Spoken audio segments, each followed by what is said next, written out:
ဇလန်းရဲ့အစာမှာတော့လူတစ်ယောက်ကရုတ်တရက်နှလုံးဖောက်ပြီးလဲကျသွားပါတယ်။မျက်စိပွင့်လာချိန်မှာအတောင်ပံပါတဲ့ခွေးလေးကပြန်နေတာကိုအရင်ဆုံးမြင်ရပါတယ်။သခင်မစီကိုလက်ဖက်လာချပေးတဲ့အစေခံရဲ့လင်မန်းကနေကိုမြင်လိုက်ရချိန်မှာတော့ကလေးလေးကသူ့ကိုယ်သူမယုံနိုင်အောင်ဖြစ်သွားပါတယ်။ကွယ်လွန်ပြီးနောက်လော့ဖန်အနွယ်ဝင်အဖြစ်မွေးဖွားလာခဲ့တဲ့အားက3နှစ်သားအရွယ်ကိုရောက်လာပါတယ်။သူ့ကိုယ်သူလူဝင်စားဆိုတာလည်းသိနေပြီး3နှစ်အရွယ်မှာတင်စာရေးစာဖတ်ကိုကောင်းစွာတက်မြောက်နေပါတယ်။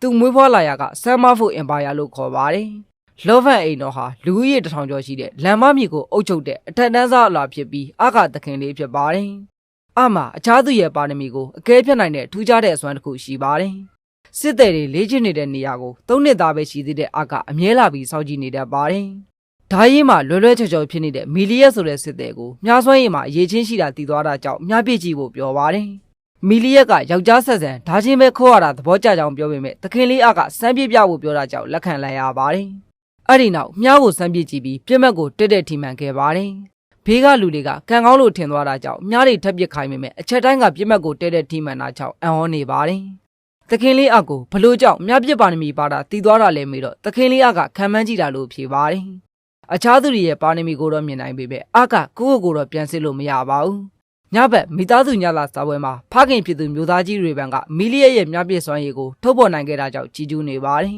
။ဒီကဘာကအဖေဖြစ်သူတွေပန်ကအမြဲစီစိုးတဲ့ပုံဖြစ်နေတာကြောင့်အကအနှင်းငယ်တော့ကြောက်ပါတယ်။မျိုးသားကြီးတွေပန်ကလယ်သမားမိသားစုကမွေးဖွားလာပေမဲ့မျိုးသားဖြစ်ရောက်ခဲ့တဲ့အထိအရေးချင်းရှိသူဖြစ်ပါတယ်။တယောက်တည်းနဲ့စစ်သက်10ယောက်ကိုအလဲထုံးနိုင်တဲ့စွမ်းရည်ကိုလည်းပိုင်ဆိုင်ထားပါတယ်။ရေဘန်ကတားဖြစ်သူအကိုပါရမီကိုမြင်နိုင်တဲ့အရေးချင်းတွေကိုပိုပြီးထက်မြက်အောင်လုပ်ဖို့နဲ့တနေ့မျိုးသားမင်းဖြစ်လာမယ့်အအတွက်အဲ့ဒါကအရန်ရေးပါကြောင်းပြောပါတယ်။စားလက်စညစာကိုလည်းအကိုပေးပြီးအဖေအတွက်မြန်ကြီးထွားပြီးလာပါလို့ပြောပါတယ်။သခင်လေးအကဖခင်ဖြစ်သူရဲ့စကားအတိုင်းတိုင်းပြည်ရဲ့အခြေအနေကိုပိုပြီးလေ့လာခဲ့ပါတယ်။ဆမ်မာဖို့အင်ပါယာရဲ့အစိုးရကယူရင်းလာနေပြီးလယ်သမားတွေကပုံငယ်မှုတွေစတင်လာပါတယ်။ဒီတိုင်းသာဆက်ဖြစ်ရင်ဆမ်မာဖို့အင်ပါယာကစစ်ပွဲတစ်ခုစီဦးတည်နေပြီးအဲ့ဒီလိုဖြစ်လာရင်အကိုတိုင်းကစစ်တပ်ကိုဦးဆောင်ရမှာဖြစ်ပါတယ်။အကိုတိုင်းလည်းသူ့အပေါ်ကျင်နာကြတဲ့လမ်းမမြေကပြည်သူတွေကိုကာကွယ်ပေးနေတာကြောင့်စစ်သည်ရှာဖွေဖို့ဆုံးဖြတ်ခဲ့ပါတယ်။အကလမ်းမရွာတွေကိုဆင်းလာပြီးရွာသားတွေရဲ့စွမ်းရည်တွေကိုစစ်ကြည့်ပေမဲ့အရေးချင်းမလုံလောက်တာတွေနဲ့သာကြုံရပါတယ်။တနေ့ကုန်အစွမ်းသုံးလိုက်ရတဲ့အကပင်ပန်းပြီးတနေရာမှာထိုင်နေပါတယ်။အဲ့ဒီအချိန်အိမ်ချေမဲ့ကောင်လေးတယောက်ကိုစားစရာရောင်းမပေးနိုင်ဘူးဆိုကအမျိုးသမီးတယောက်ကမောင်းထုံနေပါတယ်။အသားညွန့်ညွန့်နဲ့အဲ့ဒီကောင်လေးကမာကာလူမျိုးဖြစ်ပြီးဆမ်မာဖုတ်ကလူတွေရဲ့အနှိမ်ခံလူဒန်းစားတွေဖြစ်ပါတယ်။အကအဲ့ဒီကောင်လေးကိုပေါင်မှုပေးပြီးဒါကိုမြင်တဲ့ရွာသားတွေကလော့ဖန်အနွယ်ဝင်ဟာမာကာလူမျိုးကိုအစာကျွေးတာကြောင့်တူဆန်းနေပါတယ်။ရှက်အတန်ကြာအစာမစားခဲ့ရတဲ့ကောင်လေးကမျက်ရည်ကျလာပြီးသခင်လေးအကရုတ်တရက်ကောင်လေးရဲ့စွမ်းရည်တွေကိုမြင်လာပါတယ်။ကောင်လေးကဂျပန်ဆောင်မှုတိုင်းဖြစ်တဲ့အိုဒါနိုဘန်နာဂါနဲ့တူညီနေပြီးရှင်လို့မရအောင်စွမ်းအားကြီးမာပါတယ်။ဒါကိုမြင်လိုက်ရတဲ့အာကလန့်သွားပြီးအနာဂတ်မှာသူအားကိုရနိုင်တာတည်သွားပါတယ်။အဲ့ဒီနောက်ကျေးဇူးတင်စကားပြောပြီးထွက်သွားတဲ့ကောင်လေးရဲ့နောက်ကိုပြေးလိုက်လာပါတယ်။အာကသူ့ရဲ့အစီကံအဖြစ်လုံနိုင်မလားမေးတဲ့အခါကောင်လေးကကစားဘူးလားလို့ပြန်မေးပါတယ်။အာကလောဖန်အနွယ်ဝင်ဖြစ်ကြောင်းပြောပြီးအစီကံအဖြစ်ကမ်းလှမ်းတာကြောင့်ကောင်လေးကထူဆန်းနေပါတယ်။ဒါပေမဲ့မာကာလူမျိုးဖြစ်နေတာကြောင့်လက်ခံရင်တောင်အနေခံပဲဖြစ်နေမှာကြောင့်ညင်းပြီးလွတ်ထွက်သွားပါတယ်။တသိန်းမှာတယောက်မရှိတဲ့စွမ်းရည်နဲ့ကောင်လေးကိုလိုချင်တဲ့အကဘိုက်စားတာကြောင့်ဘိုက်ကအတန်မီလာတာကိုကြားလိုက်ရပြီးအမဲသားဝက်စတူပေါင်မုတ်ဂိတ်ဝိုင်းလေးကိုတန်းစီရွတ်ပြပြီးမြူဆွဲပါတယ်။အဲ့ဒီနောက်အိမ်ကိုလိုက်လာတဲ့ကောင်လေးကအကတကယ်ပဲမျိုးသားရဲ့သားဖြစ်နေတာကြောင့်လန်သွားပါတယ်။အစားအသောက်တွေကျွေးတဲ့အချိန်မှာအစေခံတွေကမာကာလူမျိုးကောင်လေးကိုအားနဲ့တန်းတူအသားဟင်းတွေမကျွေးပဲပင်းတစ်ခွက်သာချပေးပါတယ်။အကထိုင်ကုန်ကိုကိုယ်တိုင်ဆွဲယူပြီးဟင်းပွဲတွေအတူတူစားဖို့ပြောတော့မှအစီကံကောင်လေးကတောင်းပန်ပြီးအသားဟင်းတွေချပေးပါတယ်။အကကောင်လေးရဲ့အကြောင်းကိုမေးပြီးနာမည်ကရိတ်လို့ခေါ်ကြောင်းနဲ့ရိတ်ကငယ်ကလေးကစစ်တပ်ထဲဝင်ခဲ့ရပြီးအခုလဲသူ့တပ်ဖွဲ့ဝင်တွေအကုန်သိခဲ့ရကြောင်းသိသွားပါတယ်။အိမ်တော်ထင်းကြီးကစားတော့ပြီးပြန်လို့ဖို့ပြောပေမဲ့အကအစီကံဖြစ်ထားဖို့ပြောတာကြောင့်ကြက်သိန်းတွေထောင်းထသွားပါတယ်။အဲ့ဒီနောက်ဖခင်ဖြစ်သူမျိုးသားကြီးတွေပံကိုပြောပေမဲ့ဖခင်ဖြစ်သူကမာကာလူမျိုးဖြစ်နေတာကြောင့်လက်မခံပဲညင်ပါတယ်။အကမာကာလူမျိုးတွေကဘလို့လူတွေလည်းမသိရပေမဲ့ရိတ်ကတော့လမ်းမရွာအတွက်မရှိမဖြစ်လို့လာမဲ့သူရဲကောင်းလို့ပြောပြပါတယ်။ရေဘန်ကဘာကြောင့်တက်အပ်ပြောနိုင်တာလဲမီလီယက်တုံးကလည်းမြပြည့်စွမ်းရည်ကိုကြိုးသိခဲ့တာပဲလို့မေးပါတယ်။အကမီလီယက်တုံးကလိုမျိုးသူ့ရဲ့စိတ်ကအလိုလိုသိနေတာလို့ပြောတော့ရေဘန်ကစွမ်းရည်စစ်ပြီးအောင်မြင်ရင်တသားခံမယ်လို့ပြောပါတယ်။ဒါပေမဲ့စံသက်မှုကသူနဲ့တိုက်ခိုက်ရမှာဖြစ်တာကြောင့်အက14နှစ်သားရိတ်အနေနဲ့အဖေကိုဘလို့မှမနိုင်ကြောင်းပြောပြပါတယ်။ဖခင်ကအင်အားတော့အပဲသုံးမဲ့ပြောမှသာဖြစ်နိုင်ခြေရှိတာကြောင့်ရိတ်နဲ့တိုင်ပင်ပြီးလက်ခံလိုက်ပါတယ်။အဖြစ်အပျက်တွေကိုနားမလဲတဲ့ရိတ်ကဘာကြောင့်အနေခံမာကာလူမျိုးကိုအစီကံအဖြစ်ထားချင်တာလဲလို့မေးပါတယ် အားကကျွန်တော်အတွက်ရိတ်ကိုလိုအပ်တယ်တနေ့ကျကျွန်တော်ကမျိုးသားဖြစ်လာမှမို့ကျွန်တော်ပြီးမှကူညီပေးပါလို့ပြောတာကြောင့်ရိတ်ကကြိုးစားပါမယ်လို့ကတိပေးပါတယ်လေ့ကျင့်ရင်ခွင်ကိုရောက်လာတဲ့အခါအကိုမာကာလူမျိုးဖြစ်နေတာကြောင့်အခြားစစ်သည်တွေကဒူးဆန်နေပါတယ်တိုက်ပွဲစားဖို့အတွက်တစ်သားသားကိုယူကြပါတယ်တိုက်ပွဲစည်းကမ်းကရှင်းပြီးသဲနာရီအချိန်မကုန်ခင်ရေဘန်ကိုတစ်ချက်ထိတာနဲ့အနိုင်ရမယ်လို့ပြောပါတယ်အဲ့ဒီနောက်တိုက်ပွဲကိုစတင်လိုက်ပြီးရေဘန်ကအင်အားပြည့်သုံးကဓာတ်နဲ့ဝင်ခုတ်ပါတယ်ရှောင်းနိုင်လိုက်တဲ့ရိတ်ကတစ်သားသားဆိုပေမဲ့လူကိုယ်တော်နှစ်ပိုင်းပြတ်နိုင်လောက်တဲ့ခုတ်ချက်ဆိုတာကိုသိတာကြောင့်တုံးလုံးတွေတော့မှနောက်ထပ်ဓာတ်ချက်ကဝင်လာပါတယ်ပထမချက်အားကုန်လွဲခုတ်ပြီးခက်မြက်မြက်နောက်တစ်ချက်ခုံးနိုင်တဲ့ရေဘန်ကိုထိတ်လန့်သွားပါတယ်အစမှာတော့ရိတ်ကဓာတ်ချက်တွေကိုခုခံနိုင်ပေမဲ့အင်အားချင်းမမျှတာကြောင့်တစ်ချက်ထိသွားပါတယ်လဲကျသွားတဲ့ရိတ်ကအားရဲ့စကားတွေကိုပြန်ကြားလာပြီးအစွမ်းကုန်သုံးဖို့ဆိုမြက်လိုက်ကမျက်နှာအနေထားကိုအားကမြင်လိုက်ပါတယ်အဲ့ဒီနောက်အချိန်နဲ့ပြေးဝင်လာပြီးရေဘန်ကိုကြော်ပြီးမှအနောက်ကနေပြန်လဲကအားကုန်ဝင်ခုတ်ပါတယ်ဓာတ်ချက်ကိုကာနိုင်လိုက်တဲ့ရေဘန်ကရုတ်တရက်မင်းနိုင်သွားပြီလို့ပြောတာကြောင့်သပင်ချို့ကလည်းပြတ်ထွက်လာပါတယ်အဲ့ဒီမှာရှက်တိသွားတာတီးတဲ့ရိတ်ကထူးဆန်းနေသလိုဘေးကပရိသတ်ကလည်းအံ့ဩနေပါတယ်အားကရိတ်စီပြေးကချီကျူးခဲ့ပြီးဖခင်ကိုလည်းကျေးဇူးတင်နေပါတယ်ရေဘန်ကအားပြောသလိုရိတ်မှာဓာဆွမ်းရည်ရှိတာသိကြတာမို့မြင့်မြတ်တဲ့သူရောင်းကောင်းတယောက်ဖြစ်လာလိမ့်မယ်လို့ဆိုပါတယ်တားဖြစ်သူကိုလည်းတနေ့မှဧကရေတစ်ပါးတောင်ဖြစ်လာနိုင်တယ်လို့စနောက်ပြီးမှလန်သွားတဲ့အားရဲ့ကောင်းကိုပုတ်ကလောဗန်မျိုးနဲ့စုကိုထိမ့်သိမ့်နိုင်ရင်ပဲကျင်းတတ်ပါပြီလို့ပြောပါတယ်အဲ့ဒီနောက်အားကအစီကံဝတ်စုံဝတ်ကြည့်နေတဲ့ရိတ်ရဲ့အခန်းထဲကိုဝယ်လာကကြည်ကောင်းနေတဲ့ရိတ်ကိုမြင်လိုက်ရပါတယ်နှစ်ယောက်သားပြင်ထွက်လာကြပြီးရိတ်ကသူ့လိုလူကိုအစီကံအဖြစ်ထားခဲ့တဲ့အားကိုကျေးဇူးတင်ကြောင်းပြောပါတယ်ဘွားတစ်ချောင်းလုံးအားကိုကာကွယ်သွားမှဖြစ်ကြောင်းပြောရဲအားရဲ့ရှင်မှာဒူးထောက်ကဂရီပြူပါတယ်အားကလည်းရိတ်ရဲ့လက်ကိုကင်ပြီးအခုကစပြီးအင်အားကြီးဆုံးနေမြေတီထောင်မှုစာကြောင်းပြောကအပိုင်းတစ်ပြီးသွားပါတယ်ပြီးခဲ့တဲ့အပိုင်းမှာတော့ရိတ်ကသခင်လေးအားရဲ့လက်ယုံတော်ဖြစ်လာပါတယ်ရိတ်ကစောဖက်အိမ်တော်ကိုရောက်လာတာလာနှဲငယ်ကြာရှိပြီးညရီ89အထိရှိကတိုက်ရိုက်ခိုင်ရည်လည်းရှိတာကြောင့်အပြိုတွေချားမှရေပန်းစားပါတယ်လက်ရှိဆာမဖို့အင်ပါယာရဲ့ဧကရက်ကရှင်းနှစ်အရွယ်ပဲရှိသေးတဲ့ကလေးတစ်ယောက်ဖြစ်နေပြီးနောက်ွက်ကလက်မဲကြီးတဲ့ကြောင့်တိုင်းပြည်ကပျက်စီးနေရပါတယ်နေရာနှံ့ပြားမှာလည်းပုံကံမှုတွေကတနေ့ထက်တနေ့ပိုများလာပါတယ်အခုကစစ်ပွဲတေးသေးလေးသာဖြစ်ပေမဲ့တစ်ချိန်ကျရင်စစ်ပွဲကြီးဖြစ်လာခဲ့ရင်ဖခင်ဖြစ်သူရေဘန်ပါစစ်ပွဲဆင်နွှဲရမှာကြောင့်အကပါရမီရှင်တွေကိုစုဆောင်းဖို့ကြံပါတယ်အကစစ်ပွဲကြီးစားဖြစ်လာရင်ဘယ်ပြည်နယ်ကဖြစ်မယ်ထင်လဲလို့ရိတ်ကိုမေးပါတယ်ရိတ်ကကျွန်တော်တို့အခုနေနေတဲ့မီရှန်ပြည်နယ်ကစစ်ပွဲကိုအရင်စားဖြစ်နိုင်ကြောင်းအခုလိုရှင်းပြပါတယ်မီရှန်ပြည်ရဲ့နေစားကအသက်ကြီးနေပြီဖြစ်ပြီးတိတ်မကြခင်ကွယ်လွန်ရတော့မှာဖြစ်ပါတယ်တားဖြစ်သူနှစ်ယောက်ရှိပြီးအစင်လာရဆိုတားကြီးကနေစားရဆက်ခံရမှာဖြစ်ပေမဲ့အငယ်ဖြစ်သူကပိုပြီးအရေးချင်းရှိနေပါတယ်အကယ်၍ဖခင်ဖြစ်သူနေစားကြီးကနေစားရကိုလက်စစ်မကမ်းခင်မှာကွယ်လွန်ခဲ့ရင်အာနာယူခြင်းနဲ့ညီကိုနှစ်ယောက်ကစစ်ပြစ်ကြမှာအသေးချာဖြစ်ပြီးယာတုကိုတရားရောက်ကိုပေးခဲ့ရင်တော့မကျေနပ်ကြရင်စစ်ပွဲဖြစ်နိုင်ကြီးကရှိနေသေးတာဖြစ်ပါတယ်အဲ့ဒါကြောင့်စစ်ပွဲကြီးဖြစ်လာခဲ့ရင်သခင်လေးကလည်းပါဝင်ဆင်နွှဲပြီးယာတုတိုးလာနိုင်တာကြောင့်လူရင်းစုဖို့ရိတ်ကကြံပေးပါတယ်မျိုးသားကြီးတွေပံကအခုတလောဓာရီလေးချင်းနဲ့ရက်ကပုံများနေပြီးအကစစ်ပွဲအတွက်ပြင်ဆင်နေတာလို့ထင်နေပါတယ်အကလူဝင်အားရှာဖို့မျိုးတဲကိုသွားကြမယ့်အကြောင်းပြောပြီးရေဘန်ကမော်ပညာရှင်ကိုရှာသေးခြင်းနဲ့အကြောင်းပြပြပါတယ်ရှေ့ဖြစ်လာမယ့်တိုက်ပွဲတွေမှာမော်ပညာကအရေးပါလာနိုင်ပြီးတိုက်ပွဲတစ်ခုကိုပြောင်းလဲနိုင်စွမ်းရှိပါတယ်အကိုတိုင်မော်ပညာကိုသုံးခဲ့ပူပြီးတစ်ခါသုံးပြီးကလေးကမော်ပညာပါရမီပါမလာတာကြောင့်ဖခင်ကထပ်ပြီးမသုံးခိုင်းတော့တာဖြစ်ပါတယ်အားနဲ့ရိတ်ကမြင်စီပြီးကာနာရဲမြို့ကိုမော်ပညာရှင်အရှာထွက်လာပါတယ်ခန်းနာလာတဲ့မြို့ကိုကြည့်ပြီးအကတနေ့ကျရင်လမ်းမမြေကိုလည်းအခုလိုခန်းနာအောင်တီထောင်မယ်လို့ပြောပါတယ်အကအရေးချင်းစစ်တဲ့အစွမ်းကိုသုံးချပြီးပါရမီရှင်တွေကိုရှာပေမဲ့အစင်မပြေဖြစ်နေပါတယ်အတော်ကြာရှာဖွေပြီးတယောက်တောင်မတွေ့တာမို့အကစိတ်ညစ်နေပေမဲ့ရိတ်ကအခုမှအစာပဲရှိသေးတာမို့အစင်ပြေမှာပါလို့အားပေးပါတယ်တနေရာရောက်မှာတော့အကအင်ချီယာမဲ့တွေကိုကြည့်ပြီးတနာနေမိပါတယ်အခုလိုမျိုးကြီးမှာဒီလိုလူတွေရှိနေသေးတာကိုလည်းတနာနေပြီးတနေ့ကျဆင်းရဲတဲ့လူတွေပါတေချာနိုင်တဲ့မျိုးကိုတီထောင်နေကြောင်းပြောတာကြောင့်ရိတ်ကအထင်ကြီးလေးစားသွားပါတယ်အားနဲ့ရိတ်တို့ရဲ့စကားကိုခိုးနားထောင်းနေတဲ့တယောက်လည်းရှိနေပါတယ်ဈေးဆိုင်တစ်ခုအရောက်မှာတော့ဆိုင်ရှင်းကငကားဥဆိုပြီးလေယောင်းနေပြီမဲ့အကငကားဆိုတာနဲ့အရန်လိုချင်နေပါတယ်ရိတ်ကလေယောင်းတာကိုတီးတာကြောင့်ဓာတ်ထောက်ပြီးချိန်ချောက်နေပြီးအကမနေတားယူကပြန်ခေါ်လာရပါတယ်နေ့လက်စာစားနေတဲ့အကတကြားလုံးကိုပါစားကျင်လာတာကြောင့်ဆိုင်ရှိရာကိုပြေးသွားပါတယ်အဲ့ဒီနောက်ပတ်စံအိတ်ကိုထိုးလိုက်ပြီးလူတယောက်ကဝင်တိုက်ကပတ်စံအိတ်ကိုလူပြေးပါတယ်ရိတ်ကပတ်စံအိတ်ပါသွားတာသိတာကြောင့်အကိုချီပြီးအနောက်ကနေပြေးလိုက်လာပါတယ်တနေရာမှာတော့ရိတ်ကတခိုးရဲ့ချုံတဲ့ကိုဆွဲလိုက်နိုင်တာကြောင့်မင်းကလေးဆိုတာသိလိုက်ရပါတယ်အနောက်ဖေးလမ်းကြားတဲ့ကိုပြေးသွားတဲ့ကောင်မလေးကိုလူရန်က3ယောက်ကတားလိုက်ပြီးတယောက်ကလက်သီးနဲ့ထိုးပါတယ်အကမင်းကလေးတယောက်ကိုအဲ့လိုမလုပ်ဖို့တားတာကြောင့်အောက်ကိုထိုးဖို့တယောက်ကပြေးလာပြီးရိတ်ကတားလိုက်ပါတယ်အဲ့ဒီနောက်လူမိုက်3ယောက်ကိုတယောက်ပြီးတယောက်ရှင်းလိုက်ကလူမိုက်တွေထွက်ပြေးသွားပါတယ်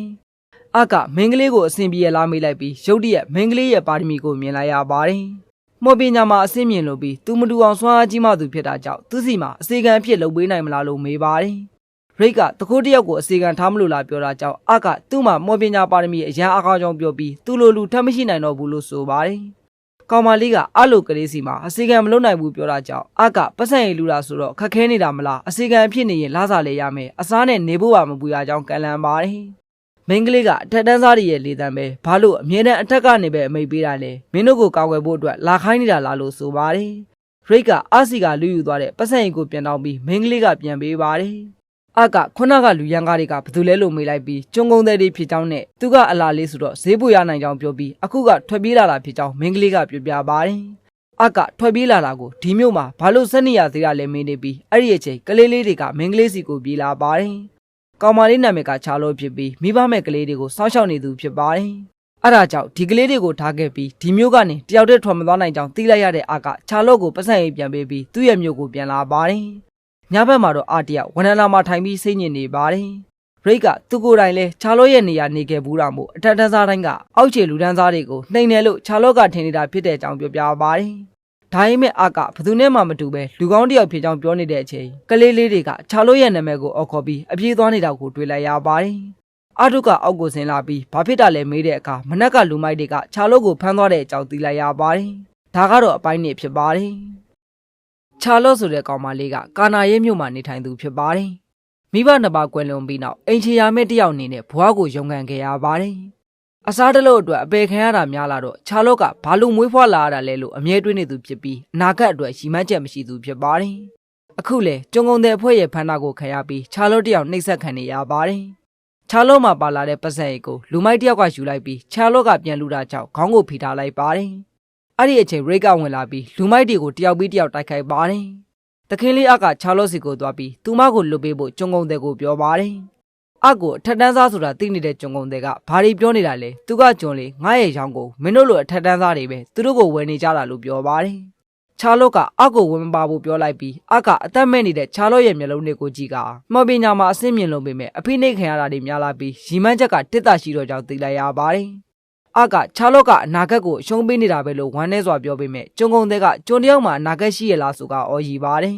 အကချာလို့လို့ကျွန်းတယောက်အတွက်အစွမ်းကုန်ကာကွယ်ပေးနေတာကိုမြင်ပြီးချာလို့ကဘွားမှာမျက်ရည်မကျဘူးပေမဲ့ဒီတစ်ခါတော့ကြာနေမိပါတယ်။ကျုံကုန်တဲ့ကသူ့ကိုလာရှုပ်တဲ့အာတို့ကိုရှင်းဖို့လူမိုက်တွေကိုထပ်ခေါ်ပါတယ်။ချာလို့ကအာတို့ကိုပြေးဖို့ပြောပေမဲ့အကအဆင်ပြေပါတယ်ရိတ်ကိုအားကိုးလို့ရတယ်လို့ဆိုပါတယ်။အဲ့ဒီနောက်ရိတ်ကတိုက်ပွဲကိုစားလိုက်ပြီးလူမိုက်တွေအားလုံးကိုအလဲထိုးသလိုမော်ပညာရှိတဲ့သူတွေကိုလည်းလွယ်နိုင်ယူလိုက်ပါတယ်။ရိတ်ရဲ့တိုက်ခိုက်မှုစွမ်းရည်ကိုကြည့်ပြီးကျုံကုန်တဲ့ကမကောင်းဆိုးဝါးလို့ရေရွတ်နေသလိုချာလို့ကလည်းသူကဘလို့ကောင်းလဲဟာတွေဖြစ်နေပါတယ်။ကျုံကုန်တဲ့ကနောက်ဆုံးလက်နဲ့ဖြစ်တဲ့လူတန်ကြီးကိုခေါ်လိုက်ပါတယ်။အချက်သမားလူတန်ကြီးကိုမြင်ပြီးချာလော့ကပြေးခိုင်းမိမဲ့အကလူတန်ကြီးရဲ့စွမ်းရည်ကိုစစ်ကြီးကရိတ်ကိုမနိုင်မှန်းသိနေပါတယ်။လူတန်ကြီးကပြေးလာပြီးရိတ်ကိုတိုက်ခိုက်မိမဲ့ရိတ်ကမီးဆိုင်ကိုခိုးစီးပြီးအဲ့ဒီလောက်နေရလာဝက်ကြီးလို့ပြောပါတယ်။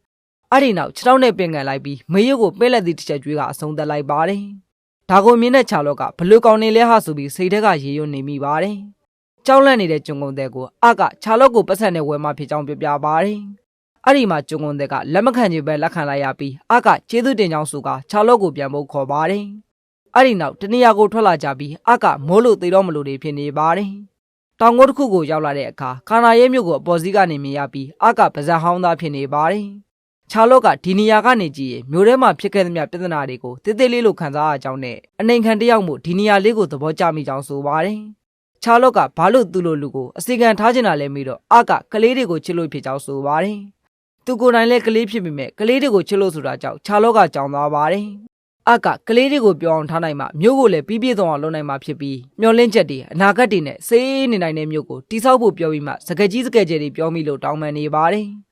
ချာလော့ကအာစီမှာခါစားမဲ့အကြောင်းပြောပြီးသူ့ရဲ့ကလေးတွေကိုလည်းအားပြောသလိုအနာဂတ်ကောင်းတွေရှိစေချင်ကြောင်းဆိုပါတယ်။ရိတ်ကဒါဆိုရင်အစီကံမခန့်ခင်မော်ပညာကိုတော့စစ်ဆေးရမယ်ဆိုပြီးလဲဆွဲတစ်ခုပေးပါတယ်။ချာလော့ကလဲဆွဲကိုယူလိုက်ပြီးအခုမှမော်ကိုစားသုံးမှုမှာနီးလန်းမသိဘူးဆိုတာကြောင့်ရိတ်ကသင်ပေးမယ်လို့ပြောပါတယ်။အဲ့ဒီနောက်လဲဆွဲကိုဆွဲလိုက်ပြီးလက်ကိုမြောက်ကဂါရာတစ်ခုကိုယူလိုက်ပါတယ်။မြန်မာလူနဲ့မော်ပညာကြောင့်ထွက်လာတဲ့ပောက်ကွဲမှုကတမျိုးလုံးကုန်တောင်ထွန်းလင်းစေပြီးရိတ်နဲ့အာတို့ကပါဇာအဟောင်းသားဖြစ်သွားပါတယ်။ ခြားလောကအစီကံဖြစ်လို့ရမယ်ဆိုရင်ရှားတဲ့လာစာတွေကိုကလေးတွေကိုပေးပြီးသူကတော့နေစရာနဲ့စားစရာရရင်လုံလောက်တယ်လို့ပြောကအကဒါကိုလက်ခံပါတယ်ခြားလောကအားရဲ့ရှိမှဒူးထောက်ပြီးတစ်သက်လုံးအတွက်ဆောင်းရှောင်းမဲ့အကြောင်းကတိပေးပါတယ်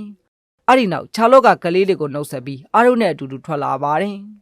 အားတို့ကဆော့ဖက်အိမ်တို့ကိုပြန်လာကြပြီးအပြေဖြစ်သူရေဘန်နဲ့ခြားလော့ကိုတွေ့ပေးပါတယ်မင်းကလေးတယောက်ကိုအသက်ဆုံးရတဲ့တိုက်ပွဲထဲမထင်နိုင်ကြောင်းရေဘန်ကပြောပါတယ်အဲ့ဒါကြောင့်ရိတ်ကလဲဆွဲကိုဆွဲပေးလိုက်ပြီးမော်ပညာကိုပြလိုက်တော့မှမျိုးလုံးပြူးသွားတဲ့ရေဘန်ကခြားလော့ပခုံးကိုကန်ကအားကိုးပါတယ်လို့ဆိုပါတယ်ဒါကတော့အပိုင်း3ဖြစ်ပါတယ်နောက်အပိုင်းတွေကိုလည်းဆက်ဆောင်ပေးကြပါအောင်ဗျ channel ကိုလည်း subscribe လုပ်ခဲ့ပေးကြပါအောင်အားလုံးကိုကျေးဇူးတင်ပါတယ်ခြားလော့ကဆော့ဖက်အိမ်တော်ကိုရောက်လာတာ3နှစ်ကျော်လာပြီးစစ်ပွဲတွေကိုတိုက်ခတ်အောင်မြင်နိုင်နေပါပြီစစ်မြေပြင်ရဲ့အစွမ်းထက်ဆုံးမော်စရာအဖြစ်သတင်းမွေးတဲ့ခြားလော့ကလော့ဖက်အိမ်တော်ရဲ့မိတော်မင်းသမီးအဖြစ်လူသိများပါတယ်ဒါအပြင်အမှလည်းအမွာညီလေးနဲ့ညီမလေးကိုပိုင်ဆိုင်နေပြီဖြစ်ပါတယ်ရိတ်ကလမ်းမမြေရဲ့မုတ်ဆိုးမိသားစုတစ်ခုမှာတိုက်ရိုက်ခိုက်ရရှိတဲ့ညီကိုနှစ်ယောက်ကပြည်သူတွေအကြားသတင်းမွေးနေကြောင်းအကိုသတင်းပေးပါတယ်အနဲ့ရိတ်ကမုတ်ဆိုးညီကိုနှစ်ယောက်စီသွားဖို့ပြင်နေပြီးခြားလော့ကဘယ်သွားမှလဲလို့မေးပါတယ်အကသွားမဲ့နေရာကိုပြောပြတော့ခြားလော့ကသူ့လဲလိုက်ပြီးဆောက်ရှောက်ပေးမယ်လို့ဆိုတာကြောင့်အတို့ကခြားလော့ကိုပါခေါ်လာရပါတယ်မြင်းတစည်းတဲ့ကိုတောင်းအောင်စီလာရပြီးဖွင့်ထွားလာတဲ့ခြားလော့ရဲ့ပစ္စည်းနှစ်ခုကြောင့်အကစိတ်ရှုံနေရပါတယ်တနေရာရောက်မှတော့တိုးဝက်တကောင်ကိုမြားနဲ့ပစ်ပြီးဖမ်းတာကိုမြင်လိုက်ရလို့အတို့ကအံ့ဩသွားပါတယ်မြားပစ်လိုက်တာကမုတ်ဆိုးညီကိုဖြစ်ပြီးအတို့ကိုမြင်တော့လာနှုတ်ဆက်ပါတယ်အကညီကိုနှစ်ယောက်ရဲ့စွမ်းရည်တွေကိုစစ်ကြည့်ပြီးအရေးချင်းကောင်းတွေကိုပိုင်ဆိုင်ထားတာသိလိုက်ရပါတယ်အဲ့ဒီနောက်မုတ်ဆိုးညီကိုရဲ့အင်ကိုလိုက်လာပြီးဖခင်ဖြစ်သူကအတို့ကိုတောဝက်သားနဲ့အခမ်းပါတယ်မုတ်ဆိုးကြီးကနေစားရဲ့သားတော်ကဘလို့အရေးကြောင့်တောတဲ့အထိရောက်လာရတာလဲလို့မေးပါတယ်အကမုတ်ဆိုးကြီးရဲ့သားနှစ်ယောက်ဖြစ်တဲ့ဂါတော့နဲ့မာကတ်တို့ကသတင်းမွေးနေတာကြောင့်လော့ဖက်အိမ်တော်ရဲ့စစ်သားတွေအဖြစ်တာဝန်ထမ်းဆောင်စေလိုကြောင်းပြပြပါတယ်အရဲ့စကားကိုကြားလိုက်ရပြီးနောက်မှာတော့အစာကလေးကစစ်သားဖြစ်ရှင်တဲ့ညီကိုနှစ်ယောက်ရောမုတ်ဆိုးကြီးပါဝမ်းသာသွားကအရဲ့အဆိုကိုချက်ချင်းလက်ခံပါတယ်အဲ့ဒီအချိန်မှာမုတ်ကိုပလုတ်ပလောင်းစားနေတဲ့ခြားလို့ရဲ့စပွဲပေါ်ကမုတ်ကိုလာယူနေတဲ့လက်လေးတစ်ဖက်လည်းရှိနေပါတယ်မုတ်ယူပြီးခိုးကြောင်ကိုဝဲပြန်ထွက်သွားတဲ့ရော့ဆဲကိုမုတ်ဆိုးကြီးကနေစားရဲ့သားကိုမနှုတ်ဆက်တာကြောင့်ဆူနေပါတယ်အကရော့ဆဲရဲ့ပါရမီကိုစစ်ကြည့်ပြီးညံရီကအမြင့်ဆုံး109ထီတောင်ရှိနေတာကိုမြင်ပြီးထိတ်လန့်သွားပါတယ်ညံကြီးရှင်လူယုံတော်တယောက်ဖြစ်လာနိုင်တာသိနေတဲ့အကရော့ဆဲကိုအစီကံအဖြစ်ခေါ်လို့ကြောင်းဝမ်းသာအားရကန်လန့်ပါတယ်ကြောက်တတ်တဲ့ရော့ဆဲကအစီကံလို့ရမယ်ဆိုတာကြောင့်တိုက်ခိုက်ရမှထင်ပြီးမလုပ်ဘူးလို့အတင်းညစ်လိုက်ကအခန်းထဲကိုပြေးဝင်သွားပါတယ်အကရော့ဆဲမှာအကိုနှစ်ယောက်လိုစစ်သားဖြစ်ရမယ်သူမဟုတ်ပဲဗျူဟာမှုဖြစ်ရမယ်သူဆိုတာပြောပြပြီးညံရီအရန်ကောင်းကြောင်းပြောကအခန်းထဲကိုဝင်လာပါတယ်လန်သွားတဲ့ရော့ဆဲကိုမလန့်ဖို့ပြောနေရပြီးလက်ထဲကစာအုပ်ကိုတွေ့တာကြောင့်စာဖတ်တာဝါသနာပါလားလို့မေးပါတယ်ရော့ဆဲကစာဖတ်နေတဲ့အချိန်ဆိုမကောင်းတဲ့အရာမှန်သမျှကိုမေးထားနိုင်ကြောင်းပြောတာကြောင့်လော့ဗန်အိမ်တော်မှာစာအုပ်တွေအများကြီးရှိကြောင်းနဲ့စိတ်ကြိုက်ဖန်နိုင်ကြောင်းမြူဆွဲပါတယ်ရော့ဆဲကစာအုပ်ဖတ်ရမယ်ဆိုရင်တော့လိုက်ခဲ့မယ်အကြောင်းအကိုတွေနဲ့အတူတူသွားမယ်အကြောင်းပြောပါတယ်အိမ်တော်ကိုရောက်တဲ့အခါမှာတော့ရော့ဆဲကခွေးလေးကိုတောင်ကြောင်းနေပြီးညီကိုနှစ်ယောက်ကိုတော့ခြားလော့ကစစ်သားတွေရှိတဲ့နေရာကိုလိုက်ပို့ပါတယ်ရော့ဆဲကိုတော့စာကြည့်တိုက်တဲ့ခေါ်လာပြီးဒီမှာရှိတဲ့စာအုပ်တွေကိုကြိုက်တဲ့လောက်ဖတ်နိုင်ကြောင်းပြောကရိတ်နဲ့ထားခဲ့ပြီးအာကထွက်လာပါတယ်ညနေရောက်တဲ့အခါမှာတော့အာကရော့ဆဲပြန်သွားပြီးထင်ပြီးအပြေးလာကြည့်ပေမဲ့ရော့ဆဲကစာရီအများကြီးဖတ်ပြီးအိပ်ပျော်နေပါတယ်ရိတ်ကရော့ဆဲမှာမသိတဲ့စလုံးတွေကိုတစ်ခါဖတ်တာနဲ့မှတ်မိနိုင်ပြီးအဲ့ဒီကနေတစ်ဆင့်ထပ်ဆင့်စဉ်းစားပြီးနားလည်နိုင်တဲ့ဉာဏ်ရည်ရှိကြောင်းပြပြပါတယ်အာရဲ့မျက်လုံးထဲမှာလည်းခဏလောက်စာဖတ်လိုက်တာနဲ့အမတ်တွေအများကြီးတက်လာတဲ့ရော့ဆဲကိုအံ့ဩနေပါတယ်အကိုနှစ်ယောက်လဲရောက်လာပြီးအိတ်နေတဲ့ညီလေးကိုကြည့်ကစာလဲမဖတ်တတ်ပဲဒီကောင်ဘာတွေလုပ်နေတာလဲလို့ပြောပါတယ်အကရော့ဆဲကစာမဖတ်တတ်ဘူးလားမေးတာကြောင့်ဂါတော့ကဆုံးသွားတဲ့အမေကတော့ဖတ်တတ်ပေမဲ့သူတို့ကမုတ်ဆိုးတွေဆိုတော့စာဖတ်တတ်ဖို့မလိုတာကြောင့်မတင်ခဲ့ရကြောင်းပြောပြပါတယ်အကနိုးလာတဲ့ရော့ဆဲကိုစာဖတ်တာဘလို့တင်လဲလို့မေးပါတယ်ရော့ဆဲကငငယ်ကအမေဖတ်ပြတာကိုမှတ်မိပြီးစာအုပ်ထဲကစလုံးတွေကိုတိုက်ကြည့်ရင်စာဖတ်တတ်ခဲ့တာဖြစ်ကြောင်းပြောတော့ဂါတော့ကအဲ့ဒီတုန်းက3နှစ်သားပဲရှိသေးတာကိုဘလို့ဖြစ်နိုင်မှာလဲပြောတာကြောင့်ရော့ဆဲကသူ့မွေးကလေးကစပြီးအကုန်လုံးကိုမှတ်မိတဲ့အကြောင်းပြောပါတယ်အကရော့ဆဲရဲ့ပါရမီကိုမဖြုံးနိုင်တာကြောင့်မိုးဆိုးကြီးလက်ခံလာအောင်ဘာလို့ရမလဲလို့စဉ်းစားနေပြီးရိတ်ကမျှမသုံးပဲအမဲလိုက်နိုင်ကြောင်းသိပြခိုင်းတဲ့လို့ဆိုပါတယ်နောက်ရက်မှာတော့အတို့ကရော့ဆဲကိုမျှမသုံးပဲအမဲလိုက်ခိုင်းပြီးရော့ဆဲရဲ့အုံနောက်ကသာတကယ်လက်နဲ့ဖြစ်ကြောင်းအကအားပေးပါတယ်မုတ်ဆိုးကြီးကိုပြလိုက်တဲ့အခါထောင်ချောက်ထဲမှာတောဝက်တွေအများကြီးကိုဖမ်းမိထားတာမြင်လိုက်ရတာကြောင့်အံ့ဩသွားပါတယ်အကကလေးတွေနဲ့အမတွေကိုတော့မျိုးသုံးသွားမှဆိုတာကြောင့်မလာနိုင်အောင်နဲ့ထွက်နိုင်အောင်လှုပ်ထားကြောင်းထောင်ချောက်အကြောင်းကိုအသေးစိတ်ရှင်းပြပါတယ်အကိုနှစ်ယောက်ကအံ့ဩဖို့ကောင်းတယ်မလားလို့မေးပေမဲ့မုတ်ဆိုးကြီးကမျက်နှာထားတင်ကမနှက်ပြန်လောဖန်အိမ်တော်ကိုသွားမယ်စီရော့ဆဲကိုပါခေါ်သွားဖို့နဲ့ရော့ဆဲကိုလည်းအိမ်ကထွက်သွားဖို့ပြောပါတယ်ရော့ဆဲကဖခင်ကသူ့ကိုမချစ်ဘူးထင်ကဝမ်းနေသွားတာကြောင့်အကဒီနေ့တော့အဖေးစီသွားပြီးနှုတ်ဆက်ဖို့ပြောပါတယ် ရော်ဆဲကမိခင်ဖြစ်သူသေရတာသူ့ကြောင့်လို့ထင်နေပြီးဘွားတစ်လျှောက်လုံးအခန်းထဲမှာပဲအထီးကျန်သွားနေထိုင်ခဲ့ရကတိတ်တဆိတ်ငိုခဲ့ရတဲ့ညတွေလည်းများလာပါတယ်မနက်ဖြန်မှာစောဖန်အိမ်တော်ကိုသွားတော့မှဖြစ်တာကြောင့်မုတ်ဆိုးကြီးနဲ့သားနှစ်ယောက်ကခေါင်မိုးတက်မှာဘီယာတောင်းနေပါတယ်ဂါတော့ကညီလေးရော်ဆဲကိုဘာလို့အဲ့လိုပြောရတာလဲလို့မုတ်ဆိုးကြီးကိုမေးပါတယ်မုတ်ဆိုးကြီးကထောင်ချောက်ကိုမြင်လိုက်ရပြီးမွေးကလေးကရော်ဆဲရဲ့ပါရမီကိုမမြင်မိပဲအားနည်းချက်တွေကိုသာမြင်ခဲ့မိတာကြောင့်သူ့ကိုယ်သူအပြစ်တင်မိပြီးသူ့ကိုရော်ဆဲကမုန်းသွားအောင်လုပ်တာဖြစ်ကြောင်းပြောကငိုနေပြီးဒါကိုအောက်မှာရှိတဲ့ရော်ဆဲကကြားနေရပါတယ်မနက်မှာတော့ဂါတော့မာကတ်နဲ့ရော်ဆဲတို့ကလော်ဗန်အိမ်တော်ကိုသွားဖို့ပြင်ဆင်နေကြပြီးရော်ဆဲကအရင်ထွက်သွားတာကြောင့်အကအဖေကိုနှုတ်ဆက်ဖို့ပြောပါတယ်မုတ်ဆိုးကြီးကလည်းထင်းသွားခွင်နေပြီးရော်ဆဲကအဖေကိုသားကဘယ်တော့မှမမုန်းဘူးတနေ့သူဒီရွာအတွက်အထောက်အကူပြုလာနိုင်တဲ့အခါကျရင်အဖေနဲ့ပြန်လာနေလို့ရမလားလို့မေးပါတယ်မုတ်ဆိုးကြီးကလည်းမျောနေမဲ့အကြောင်းပြောပြီးသားအဖတွေအလွမ်းတဲ့ကမျက်ရည်တွေကျနေရပါတယ်ဒါကတော့အပိုင်းလေးဖြစ်ပါတယ်အပိုင်း9မှာတော့နေစားတွေဘန်ကအကိုဆေးဆက်ချောင်းလန်းပေးမဲ့အကြောင်းပြောပါတယ်ရုတ်တရက်အိမ်အောင်ပြရတော့မှကိုတိလိုက်ရတဲ့အကပါဇက်အဟောင်းသားဖြစ်သွားပါတယ်အကရိတ်တိုစီကိုပြေးသွားပြီးဆေးဆက်ထားသူစီကစားရောက်လာတဲ့အကြောင်းပြပါတယ်အဲ့ဒီအချိန်အစေခံတယောက်ရောက်လာပြီးအားနဲ့ဆေးဆက်မဲ့မိန်းကလေးကအိမ်တော်ကိုရောက်လာပြီးဖြစ်တဲ့အကြောင်းပြောပါတယ်အကသူနဲ့ဆေးဆက်ရမဲ့မိန်းကလေးကိုအိမ်ရှိကနေစောင့်နေပြီးစိတ်ထဲကတော့ထိတ်လန့်နေပါတယ်ကောင်မလေးကသူ့နာမည်လီရှာပလိုက်ဖြစ်ကြောင်းမိတ်ဆက်ပြီးချိုးသားစွာပြုံးပြပါတယ်အကလီရှာရဲ့အရေးချင်းတွေကိုမြင်လိုက်ရပြီးစကားပြောစွမ်းရည်တရားနဲ့ရီမန်းချက်က80အထိရှိနေတာကိုတွေ့လိုက်ရပါတယ်ရီမန်းချက်ကကြီးလို့နေတာကြောင့်အရဲ့စိတ်ထဲမှာလီရှာကသူ့ကိုလက်ထပ်ပြီးအိမ်ကိုအပိုင်စီးမယ်လို့ထင်သွားပါတယ်လီရှာကသူ့ကိုစိုက်ကြည့်နေတဲ့အကိုမျက်နှာမှာတခုခုပေးနေလို့လားမေးပေမဲ့လီရှာရဲ့အလာမှာစီးမျောသွားတာပါဆိုတဲ့အစေခံရဲ့စကားကြောင့်လီရှာကရှက်သွေးဖြာသွားပြီးဒါကိုမြင်လိုက်ရတဲ့အကချစ်စရာလေးလို့တွေးလိုက်မိပါတယ်အကလီရှာတို့ကိုအိမ်နဲ့ခေါ်လာပြီးလီရှာရဲ့အစေခံကရိတ်ကိုမြင်ကမာကာလူမျိုးဖြစ်နေတာကြောင့်ရုတ်တရက်အတန်ထွက်မိသွားပါတယ်ဒါကိုလီရှာကရိတ်အကြောင်းကိုမကြားဘူးလားစစ်ပွဲတွေကဆွမ်းဆောင်ရည်တွေကပလိုက်နေမြေအထိပါပြတ်နေတာနော်ဆိုပြီးငေါက်လိုက်ပါတယ်လောဗန်အိမ်တော်ရဲ့အစေခံတွေကလည်းလီရှာကိုကောင်းစွာကြိုဆိုပြီးအစားအသောက်ကောင်းနေတဲ့အခမ်းပါတယ်အရဲ့စိတ်ထဲမှာတော့အရန်ချစ်စရာကောင်းနေတဲ့လီရှာရဲ့အမတ်တွေကိုသာမသိလိုက်ရင်သူ့ကိုချစ်မိနေလောက်ပြီဆိုပြီးတွေးနေပါတယ်တစ်ဖက်ကချာလောနဲ့ရော်ဆယ်ကလည်းလီရှာကိုအကဲခတ်နေပြီးချာလောကတော့လီရှာစီမှာအန်ဒီရရှိတဲ့အနံ့သက်တွေရနေတယ်လို့ဆိုပါတယ်အကလီရှာကိုလမ်းမမြေစီခေါ်လာပြီးပြည်သူတွေကိုသူနဲ့ဆစ်ဆက်ထားတဲ့ကောင်မလေးဆိုတာမိတ်ဆက်ပေးပါတယ်တနေရာမှာတော့လူနှစ်ယောက်စကားများနေကြပြီးအားတို့ကလည်းရောက်လာပါတယ်ချာလောကလည်းရောက်လာပြီးမော်ပညာထုတ်ပြပေမဲ့လီရှာကအဲ့လိုမလုပ်ပါနဲ့ပြောပြီးသူကချာလောရဲ့ပြိသက်ဆိုကလက်ကမ်းပေးပါတယ်ချာလောကလည်းလီရှာရဲ့အပြောတွေကြောင့်ချိုးသားသွားရပြီးဒါကိုအနောက်ကရော်ဆယ်ကမျက်နှာရှုံနေပါတယ်လီရှာကလူနှစ်ယောက်စကားများနေတာကိုဖြေရှင်းပေးနိုင်ရင်တောင်းဆိုတာလုပ်ပေးမလားဆိုပြီးအကိုမေးပါတယ်အဲ့ဒီနောက်ပြဿနာကိုကောင်းမွန်စွာဖြေရှင်းပေးလိုက်ပြီးအကိုလည်းပြည်သူတွေပိုချစ်လာအောင်လုပ်နိုင်ခဲ့ပါတယ်အိမ်ပြန်လမ်းမှာတော့လီရှာကတောင်းဆိုမယ်ဆိုတာကိုပြောပြပြီးအကဘလိုမင်းကလေးမျိုးကိုကြိုက်တာလဲလို့မေးပါတယ်အကစိတ်ထဲရှိတဲ့အတိုင်းမဖုံးကွယ်ပဲအရှိအတိုင်းထုတ်ပြတဲ့မင်းကလေးမျိုးကိုသဘောကျလာလို့ပြန်ဖြေပါတယ်ညဘက်မှာတော့ညစာစာချာလော့ပြတဲ့မွန်မြက်လက်တွေကြည့်ပြီးဖြတ်သန်းခဲ့ပါတယ်အကအိပ်ရဝင်ဖို့ဆောင်းကိုလန်လိုက်ချိန်မှာတော့လီရှာကိုတွေးလိုက်ရပါတယ်အကအခန်းမားတာလားမေးပေမဲ့လီရှာကတက်တက်လာတာဖြစ်ပြီးအရဲ့လန်သွားတဲ့မျက်နှာကိုမြင်ချင်းလို့ဆိုပါတယ်လီရှာကသူမမှလူတစ်ယောက်ရဲ့မျက်နှာကိုကြည့်ပြီးခန်းစားချက်ကိုဖုံးကွယ်ထားရင်တောင်သိနိုင်တဲ့စွမ်းရည်ရှိကြောင်းပြပါတယ်လီရှာအကိုတွေးလိုက်ရတဲ့အချိန်မှာတော့အရဲ့သူမပေါ်တန်တရားတွေကိုသိခဲ့ရပြီးအဲ့ဒီတန်တရားတွေကဘာလဲလို့မေးပါတယ်အကသူ့မှလည်းလူတွေရဲ့စွမ်းရည်တွေကိုမြင်နိုင်ကြောင်းပြပြီးလီရှာရဲ့အရေးချင်းတွေကိုပြပါတယ်လီရှာကရီမန်းချက်ကြီးတာမှန်ကြောင်းနဲ့အစကစောဗန်လိုခန်းနိုင်တဲ့နယ်လေးတစ်ခုကတားနဲ့လက်ထပ်မဲ့အစားအင်အားကြီးမျိုးကတားတော်တပါးနဲ့လက်ထပ်ချင်ခဲ့ပေမဲ့အကိုမြင်လိုက်တဲ့အချိန်မှာတကယ်ပဲချစ်မိသွားခဲ့တယ်လို့ပြပါတယ်အမှအရေးချင်းတွေအများကြီးရှိတာကြောင့်နောင်ကျအင်အားကြီးလာမှသေချာကြောင်းပြောကပြည်သူတွေကလည်းချစ်တာကြောင့်ဘလို့သခင်မှမရှိတဲ့အချစ်ခံရခြင်းမျိုးပဲလို့ပြပါတယ်အဲ့ဒီနောက်လီရှာကပြန်သွားပြီးအကမင်းကလေးဘက်ကတောင်ချစ်တယ်လို့ပြောတာကိုကျေးဇူးတင်ပါတယ်ပဲပြန်ပြောခဲ့မိလို့နောက်ထပ်ရနေပါတယ်အခန်းပြင်ဘက်ကလီရှာကလည်းကောင်းလေးတယောက်ရဲ့အခန်းကိုဝင်ပြီးချစ်တယ်ပါပြောခဲ့မိလို့ရှက်နေပါတယ်အဲ့ဒီနောက်လီရှာကသူ့ရဲ့မျိုးစီကိုပြန်လာနေရင်အားနဲ့အမတ်တရတွေကိုတွေးနေပါတယ်အချိန်အတန်ကြာတော့အကလီရှာစီကိုပို့ဖို့နိုင်ငံရေးအခြေအနေတွေနဲ့မိသားစုကိစ္စကအစစာရီရေးပို့နေပါတယ်ဒါကတော့အပိုင်း9ဖြစ်ပါတယ်